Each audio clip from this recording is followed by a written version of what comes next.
Hey,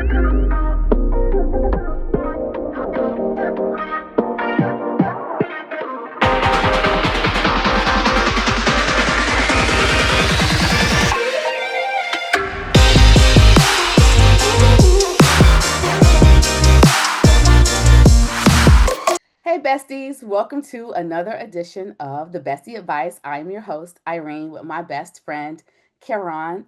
And we are so excited about this show. We have my spiritual grandparents, Bishop Dr. Johnathan Alvarado, and his amazing, beautiful wife, Dr. Toni Alvarado. They both pastor Grace Church International out of Atlanta, Georgia, and they authored Let's Stay Together Relationship Strategies for Successful Marriages. So, we could not do a season on love and marriage without having Bishop and Dr. Toni Alvarado on the show. And I want to say Yes. I'm a proud graduate of Dr. Toni's self care cohort. It has been life changing and transformational to my life. I have to plug it right here. If you are not in tune with self care, you must get with Dr. Toni. I'm excited to be going to Cabo with her in January. So we're going to have an amazing time. I'm a very proud graduate. I will shout it to the rooftop. It definitely changed my life. And Bishop Dr. Johnathan Alvarado, he is the presiding prelate of the Grace Communion of Churches International. So I want to welcome you both to the Bestie Advice. Dr. Toni, you've been on before with Yes. your bestie, Yes. but this is Bishop's first time. So welcome, Wait, welcome to the wait, line. you and Roz have already been on this podcast? Yes. Lord. We were talking about girlfriend relationship, Best 30 friend. some years of riding together. Comment on that one. You be careful who you let influence you over. Well, that let me just say this then. So one of the successes of our marriage is that I kept my girlfriends. Yes, You need So- them. very important. So I tell the married Yes. women, don't drop your girlfriends. You're gonna need your girlfriend. Yes. Oh, Need right. somebody to talk to when your husband don't feel like talking or when he make you Mhm. mad. Yeah. that kind is good. That's a good tip. Yes, it is. Yes, Yeah. it I is. want to know, Bishop and Dr. Toni, I would love to know, and our besties out there, about your love story. How did you meet? Because I know that Dr. Toni is from the South Side of Chicago. So how did the South Side of Chicago get to Atlanta, Georgia? So tell me all about your love story. Well, that would take up the entire time we had. Truth of the matter is, the Lord brought us together. I believe that with everything in me. I was a student at Morehouse College.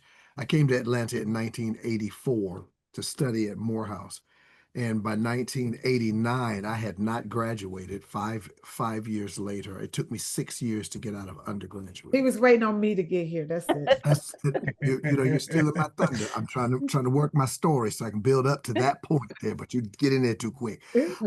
But I was it took me 6 full years to graduate, and in the fifth year that I was at Morehouse, I was called, recruited, hired at New Birth Missionary Baptist Church under then the late Bishop Eddie Lee Long, blessed memory.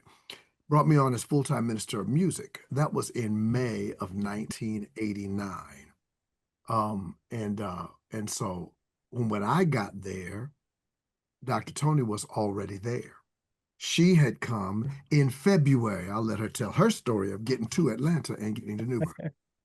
Yeah. So I relocated from Chicago to Atlanta at 25 in February of 1989. I moved there at February 25th.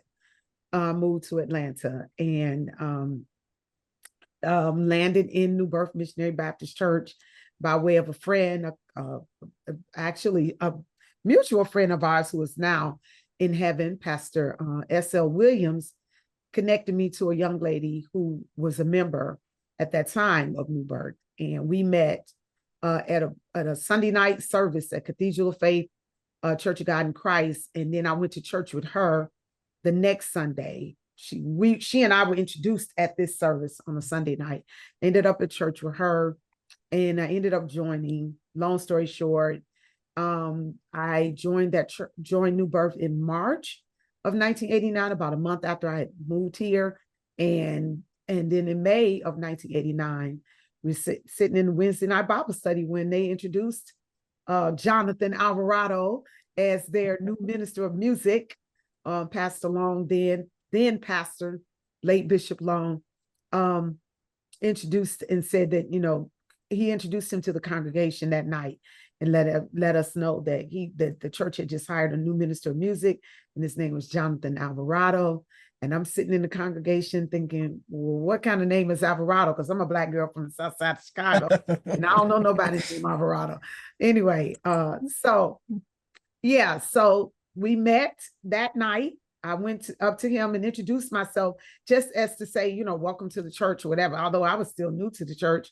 But so that's what And you were not involved in music ministry. She No. had made some inner vows coming Yeah. from Chicago and having had a life of choir singing and solo I didn't singing. want to be in the choir. I didn't want to do any of that anymore. I was like, I'm done with that.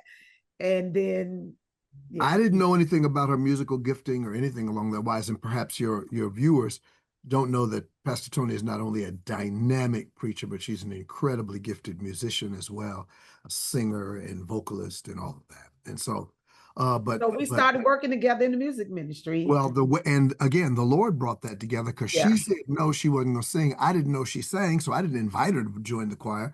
But another person heard her sing. Another leader in the church heard her sing a worship song on like a Tuesday night or Tuesday morning. Dr. Sherry Gaither. And then immediately told the pastor, Bishop Long, and then he went to her and said, I know you said you ain't gonna sing. Long story short, I know you said you finished with saying. But I need you to get in my choir, is what he said.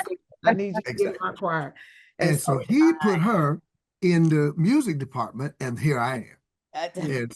And that's where we met. That's where we met. And we started working together, serving together, developed friendship. We have a friend group that we're still very close to today, that we all met there at New Birth, except for Byron Cage, who was his roommate. He brought Byron onto the staff at the church, and then we all just gathered this. We connected. We became family for each other. He and I and Byron Cage and the 3 other young ladies, Roz, and that's where we met Roz there.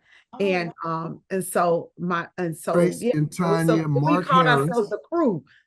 Yeah, Mark Harris was another musician that came on right in that season with us. Tanya and Tracy. And Tracy's over my above my head. I hear music in the air. That's that Tracy artist. Oh, right. Yeah, I brought her into the music industry. She wasn't doing this. She was in the choir. I made her the business manager over the choir that I started. Mark Harris, who played for BB and CC Winans, and some of everybody. And we were a part of really helping that church at the time transition from a more traditional Baptist worship experience to a more blended worship experience. Introducing praise and worship and things of that nature. So, but that's how we met. And so we met there serving together in music ministry. And we developed a really close friendship. Through adversity. Because while we don't want to valorize the experience, and we don't want to denigrate it as well, but it was through adversity, because transitioning a traditional, and I'm talking about pull out the folding metal chair and say, Father, I stretch my hand to thee. That devotion, which I still very much appreciate. Right. They fought her tooth and nail. The entire music staff quit. And he became a real strong advocate for me. So it was through adversity, but so that's our not what this friendship conversation was forged through adversity. That's good. And then one day I was sitting at the piano and she was standing up over the piano singing, because we were working on some music we had to do. Working on this, as we always were, working on somebody's music. Oh, he was making me sing, right? Because he don't sing. Part of our love story is just do what I say. God's trying to bless our lives. Just do what I say. So as one of the more eccentric evangelists in the church, eccentric ministers, Evangelist Catherine Anderson, walked through the sanctuary, and the piano was in the right corner, fully ensconced up at the corner, and the door exit out of the front of the sanctuary was there. And she walked past us and spoke and waved, and we're up there rehearsing. Next thing we know, the door flings open and she comes walking back in there and says, I feel a courtship in my spirit. And then she turns around and walks out. And we looked at each other. We both looked at her like, really? Get out of my face. And we kept on rehearsing all that. But indeed, she was a prophet indeed. Yeah. So here we are 32 years later. I was going to say, That is amazing. Perhaps 37 years later, because we were friends for Yeah, 4 yeah, years, Right. engaged 37 for years 1, later. Right. We've been and married married 32, for but we've been 32. friends 37 years. Wow. Mhm. How did So you he, know That she is was good. the one though, Bishop? When you saw her, did you know, or you waited like after the lady released the prophetic word, then the Lord began to show her? Like, how did you Yeah, know, like, this is my wife? okay. This is my 37 years in analysis, prophetic I analysis. And I'm gonna say want that to hear because this myself. Go. right, because what I'm about to say is not gonna be, it's not gonna be as romantic or eclectic or spiritual as some people would presume, and that is this. Um, Timing is as important as personality. In other words, when you are getting married is as important as who you are marrying. Mhm. Yeah. Because I That's live good. by this philosophy that there's no such thing as Mr. Right. Yeah. There's only Mr. Right now. Mm-hmm. And so the idea is don't get married to the right person at the wrong time, Mhm. Yeah. and don't get married to the wrong person, even if it's the right time. The thing that let me know it was the right time with the right person. We had been friends. Everything in me wanted to maintain the bond of our friendship. I had received a scholarship. I had received an opportunity to leave to go to Dayton, Ohio, study at United Theological Seminary and be the choir director for the United Sound. And a position at New Salem Baptist Church as the assistant minister of music. And so when all of that began to materialize, I began to think, if I do that, then I got to leave my best friend. So I have to figure out a way to keep her in my life. And I Wow. said, well, let me just go on and do this and kind of establish myself and all this other stuff. Then this started falling apart while we were flourishing in terms of friendship and music. And I was on the road with Daryl Coley and all kinds of stuff was happening there. And I was like, you're a fool if you leave all of this to go chase after this unknown, trying to get a step. This is what God is doing with this person right now. And Couldn't so have left. And so when he told me he was going to Dayton, Ohio, I was like, okay. I was a little disappointed and hurt, but I wasn't gonna like say, no, you can't go do that or whatever. We weren't like dating. We were friends, We're right? And friends. so I was Mhm. like, okay, Jay is leaving. He's going to, and so I was like, okay, I'm moving on. I'm doing my thing. And I was dating someone else, right? And then, then he would come around and then, and I'm like, you do your thing, I'm gonna go do my thing, right? And so, but then yeah, then that started falling apart for him. And after, then he started talking and I was like, I don't know. But yeah, I I was talking to our friend group more than I was talking to her because I'd be yeah, coming to because they stuff were that coming we would back be and telling doing me, together, and you I'd be know, like, "Where's Tony?" and when he got ready to start the church, right? So Byron was his roommate, and Byron used to say, you're gonna be the first lady in the church. I'm like, Byron, get away from me, that kind of thing. So it was kind of a growing awareness thing. We didn't really like Yeah, yeah, for no, sure. no, no. But I would say for me, how I knew the witness in my spirit that Johnathan was the one for me was um as he said, I've been in music ministry. I have been in music ministry all my life, really since a child. And then being in ministry, when I started understanding the call of my life to preach, um when that started becoming a reality to me, there were I was always told I would be a pastor's wife, even from a child. My grandmother used to tell me, you're going to marry a preacher. Mhm. But a lot of the preachers that I dated, as a matter of fact, all the preachers I ever dated or went out with or just was friends with, none of them wanted a wife that was a preacher. Mm.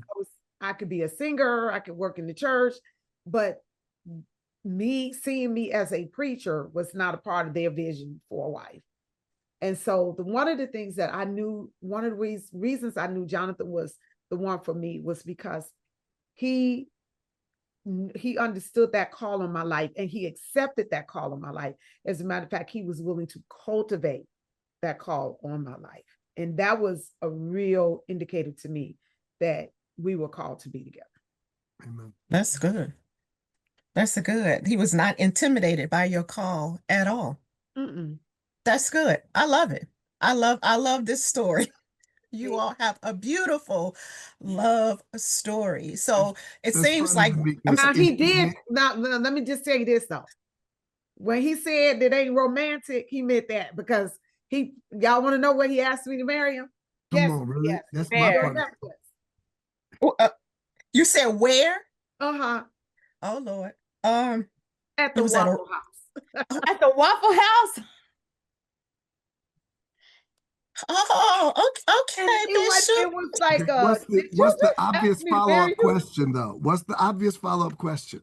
What was your answer? Right. What did you Yes, say? it was. Yes. Dear. Yes, honey. She said, yes, Lord, yes, to your will and to your way. Yeah. Did you plan it that way, Bishop, or did it just kind of It happen? just happened that way. It just happened. We Wow. were talking as we typically did. And I was just kind of, it was one of them moments. It was a kind of an elision of all of our proleptic hopes for ministry and life together, family. I knew of her, and saw to some degree her connectedness to family and that kind of thing. All of the things that for me were extraordinarily valuable. Yeah. Uh, and we were just talking, and I was like, if because I had said publicly that I'm not getting married till I'm 35. I got some other aspirations. I was working in the gospel industry. I was doing, and I was at that time like 26, and so I was kind of building up my own, kind of hedging my bets and building up a wall so that way nobody don't approach me. I'm not getting married till I'm 35, that kind of thing.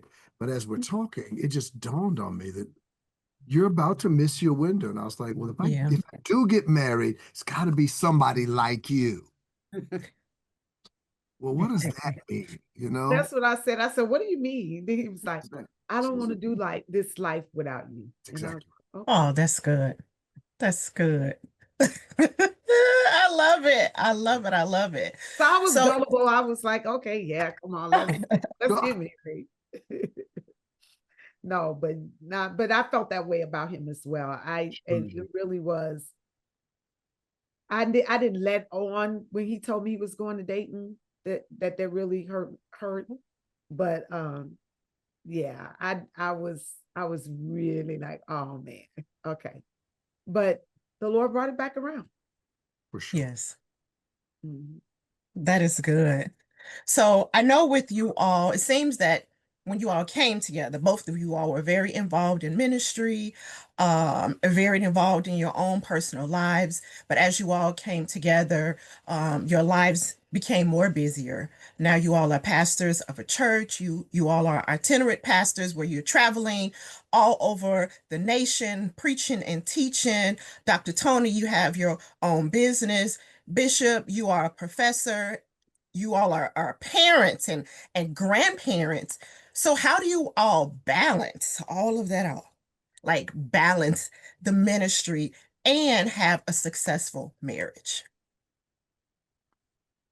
Well, Well, I think that it's to some degree, I think that part of our nomenclature helps us where that's concerned. Our musical background, John Christopher Thomas introduced the concept to us when we were learning the Gospels, that the Gospels the narratives don't balance. It's not a right. little bit of John, a little bit of Mark, a little bit of Matthew, and a little bit of Luke. No, it is so that we have equal parts kind of holding each other up. But he said the Gospels harmonize, and that became thematic for our lives. We don't use the term, how do you balance your life? Mhm. We use the term, how do you harmonize? Harmonize, right. That's our That's word. Because good. harmony Our word is, means yeah, that it's harmony. that that the different voices can all be singing at the same time.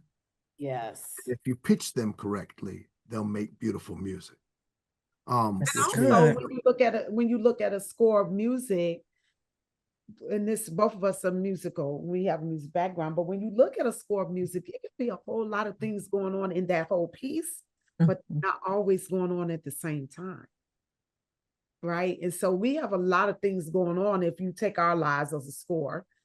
we have a lot on the score on the page, right? Yeah. But there's a time for everything that's a part of that piece. And so some of it can be done at the same time. Some things are resting while other things are moving. Some things are in the forefront while other things are in the background, right? Mm-hmm. Some things we have to speed up or slow down. Some things are silent, right? And so it's a dance, if you will. But it takes maturity. It takes we constantly check in with each other. We constantly, I mean, throughout the day, sometimes what you got going on here, what you doing here, what we, what we got together, what are we doing here, that kind of thing. And so, and we ride to the airport together for this one because you're going this way and I'm going that way, but we fly at about the same time, that kind of thing. Yeah. yeah. And But the thing, the yeah, other go ahead, babe. thing, the other thing that I think is important is, and that's kind of the warp and woof of what we do. That's kind of the gestalt of where we are in terms how of we operate. But in a broader concept, there are at least three things that are important to us. Number one, we prioritize marriage and our marriage in particular. In other words, with all of the other dynamics of everything else that's going on in our lives, the number one thing in our lives is each other.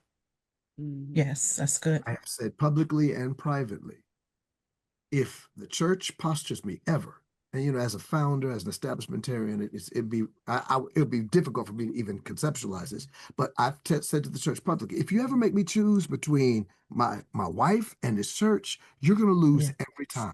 Yeah. Yeah. Because I can take her and start another church, but you can never have another me. Yeah. So that's the first thing. The second thing is we have great models as couples, principally Bishop Lafayette Scales, our father in God, and Lady Teresa Scales, our mother in God. We also have had Archbishop Alfred Owens, who is ill right now, and co-pastor Susie Owens in Washington, D.C.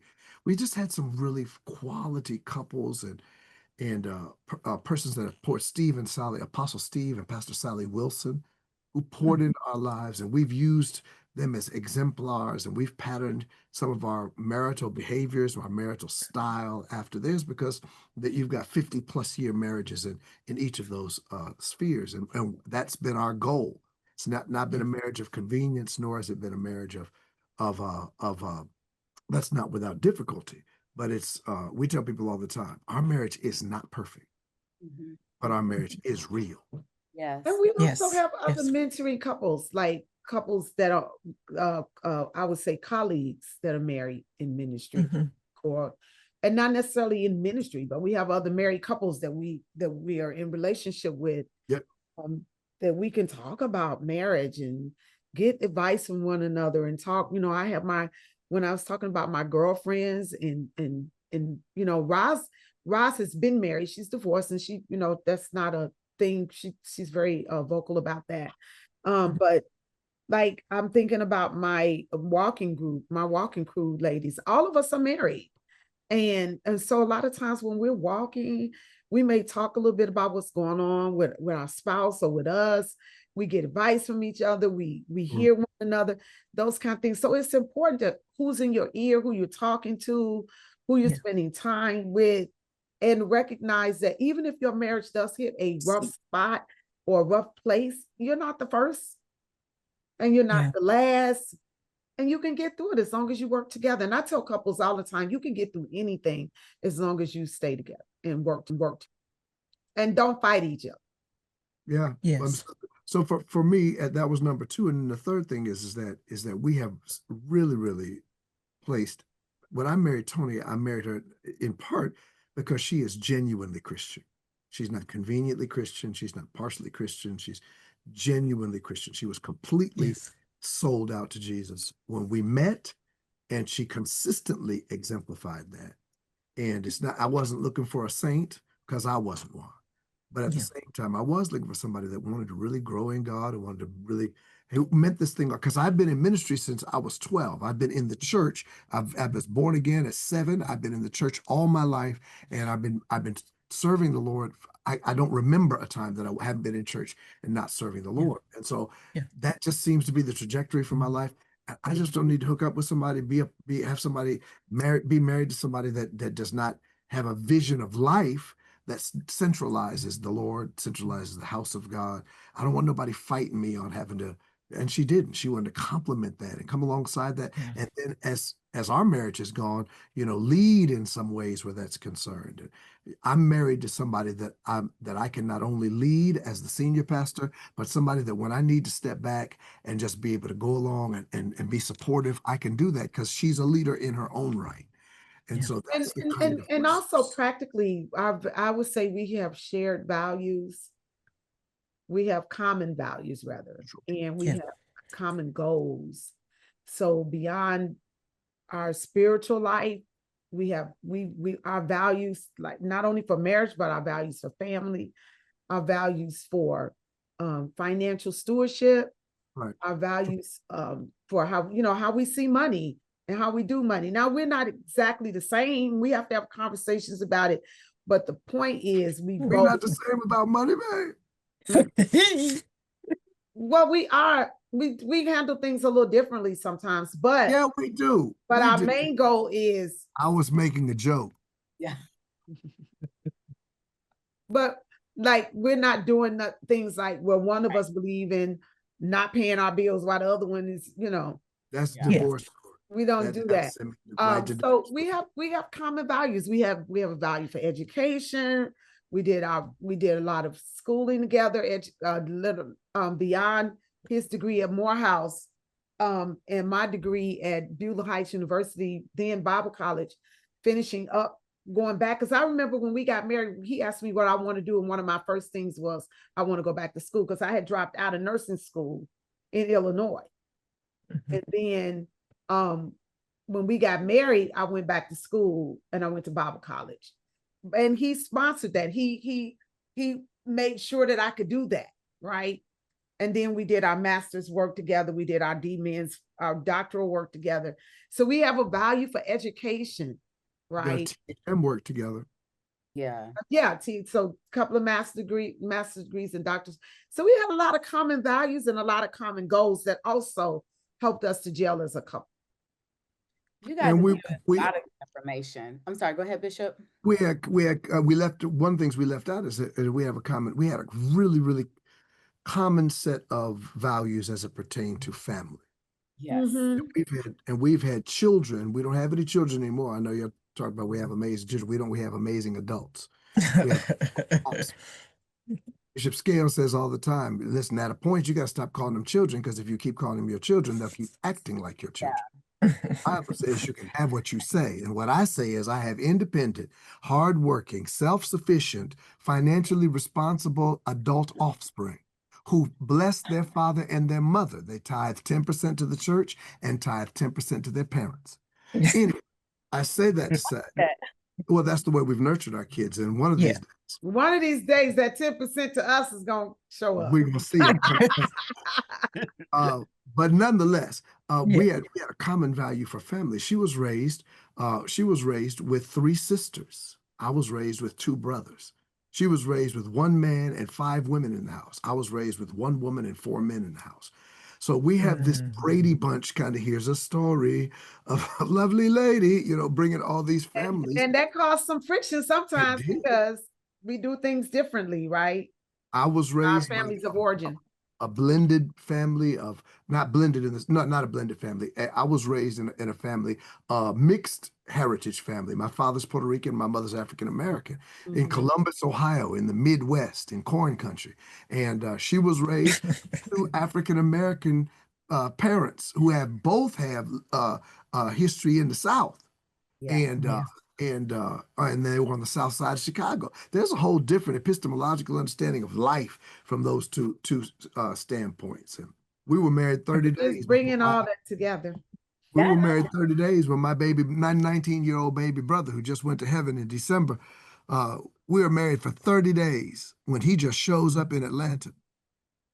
And he said, I'm moving to Atlanta. I need to come stay with you all for a little while. We were 30 days married. And so I didn't understand how my wife was upset that my brother was coming. And my only explanation, she was like, what do you mean coming to live with us? I was like, that's my brother. She said, but we just got married. We It just was got a married though. Exactly. And I was culture, like, it was a but that's culture my brother. clash.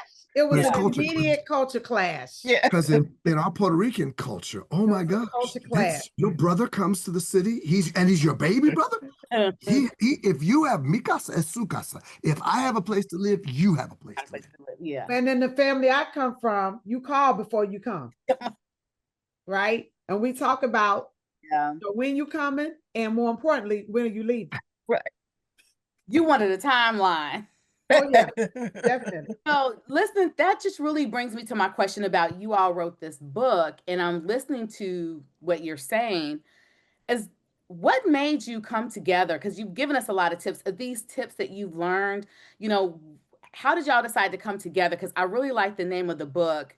And Bishop, I think you said it, like, let's stay together. And it's relationship strategies for a successful marriage. Can you talk a little bit about the book and give us some strategies for a successful marriage? Well, I think he kind of outlined some of those strategies in what he said earlier when he gave you those three things. But Yeah. I think I think those are key strategies, right? Yeah. And so some of the things that we're sharing now, we wrote that book in 2009, so we probably could go back and update that book because we probably need to do a second edition. We need to do a second we published edition. it in 2010. We wrote it in 2009. Yeah, 2010 was when we published that book. So what's that, 15 years ago? Yeah. So, and we've learned a whole lot in 15 years, right? We've gone through some different things in 15 years that have caused us to evolve to who we are today. So I think some of the things we talk about in the book definitely still apply. Yeah. But I think what we were sharing here kind of brings you up to where we are, even beyond what we wrote 15 years ago. And perhaps 15 years ago when we wrote the book, things that stand out to me, some of the cardinal points. We open up with a chapter saying marriage is not for children. Right. Yeah. Marriage requires two adults come together in marriage, and adults presupposes that you have priorities, that you have a mature outlook on life, that you're able to resolve conflict in an appropriate way or in appropriate ways. We talk about growing individually while growing together. Yeah. And That's another strategy. The key, having something that you outside of the marriage, I don't want to say outside the marriage, that's not the right word. What I want to say is all of who I am can't be wrapped up into. That's exactly right. Into my husband, and same with him. So we give each other room to develop and grow and evolve. Some of the things we're doing today, we weren't doing when we first got married. We weren't doing, even when we wrote that book, we weren't doing some of the things we're doing today. And so I think at that time when we was talking about, I think we were really talking about our journey in education and growing and getting degrees and things like that. We gave each other room to do that. You get in some marriages where one spouse is excelling on their job and the other spouse is not doing anything. She's getting awards at work and you laying around on the couch, or he's moving and shaking and oh honey, I just need you to stay home with me because I don't have a life outside of you being on my arm or whatever. So we never smothered one another. We always gave each other room to grow and to evolve and to develop into who God called us to be. And so not apart from each other, but alongside each other. Join us next week for part 2.